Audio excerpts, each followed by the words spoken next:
یحییٰ بن ابی کثیر نے بیان کیا، ان سے عبید اللہ بن مقسم نے اور ان سے جابر بن عبداللہ رضی اللہ عنہ نے کہ ہمارے سامنے سے ایک جنازہ گزرا تو نبی کریم صلی اللہ علیہ وسلم کھڑے ہوئے اور ہم بھی کھڑے ہو گئے۔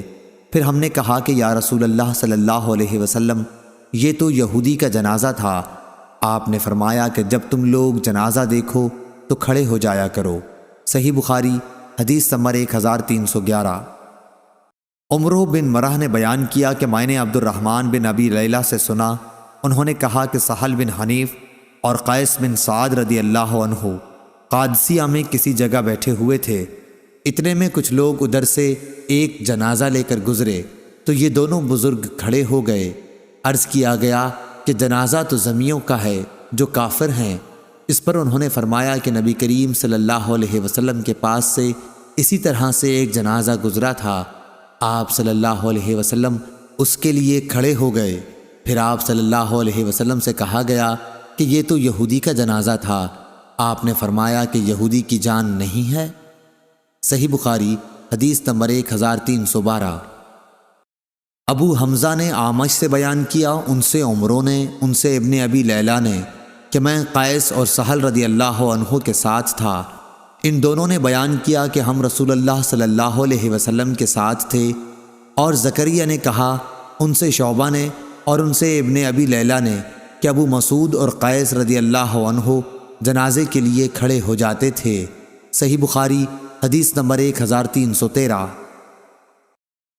سعید مقبری نے بیان کیا، ان سے ان کے باپ کیسان نے کہ انہوں نے ابو سعید خدری رضی اللہ عنہ سے سنا کہ رسول اللہ صلی اللہ علیہ وسلم نے فرمایا کہ جب میت چارپائی پر رکھی جاتی ہے اور مرد اسے کاندھوں پر اٹھاتے ہیں تو اگر وہ نیک ہو تو کہتا ہے کہ مجھے آگے لے چلو، لیکن اگر نیک نہیں ہوتا تو کہتا ہے ہائے بربادی، مجھے کہاں لے جا رہے ہو۔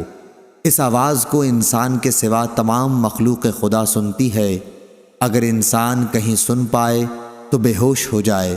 صحیح بخاری حدیث نمبر 1314۔ سفیان نے بیان کیا، انہوں نے کہا کہ ہم نے زہری سے سن کر یہ حدیث یاد کی۔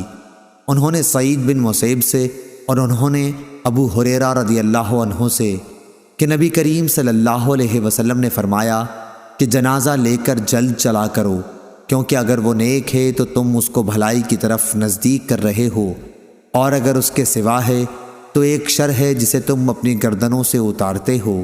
صحیح بخاری حدیث نمبر 1315۔ سعید مقبری نے بیان کیا، ان سے ان کے والد کیسان نے اور انہوں نے ابو سعید خدری رضی اللہ عنہ سے سنا۔ آپ نے کہا کہ نبی کریم صلی اللہ علیہ وسلم فرمایا کرتے تھے کہ جب میت چارپائی پر رکھی جاتی ہے اور لوگ اسے کاندھوں پر اٹھاتے ہیں، اس وقت اگر وہ مرنے والا نیک ہوتا ہے تو کہتا ہے کہ مجھے جلد آگے بڑھائے چلو، لیکن اگر نیک نہیں ہوتا تو کہتا ہے کہ ہائے بربادی، مجھے کہاں لیے جا رہے ہو۔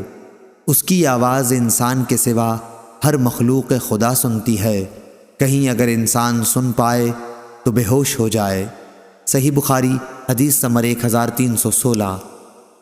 ابو عوانہ و زائے شکری نے بیان کیا، ان سے قتادہ نے بیان کیا، ان سے عطا نے، ان سے جابر بن عبداللہ رضی اللہ عنہ نے جب رسول اللہ صلی اللہ علیہ وسلم نے نجاشی کی نماز جنازہ پڑھی تو میں دوسری یا تیسری صف میں تھا۔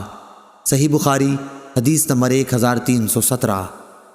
یزید بن زری نے بیان کیا، انہوں نے کہا کہ ہم سے معمر نے، ان سے زہری نے، ان سے سعید نے اور ان سے ابو ہریرہ رضی اللہ عنہ نے کہ نبی کریم صلی اللہ علیہ وسلم نے اپنے اصحاب کو نجاشی کی وفات کی خبر سنائی۔ پھر آپ صلی اللہ علیہ وسلم آگے بڑھ گئے اور لوگوں نے آپ کے پیچھے صفیں بنا لیں۔ پھر آپ صلی اللہ علیہ وسلم نے 4 مرتبہ تکبیر کہی۔ صحیح بخاری حدیث نمبر 1318۔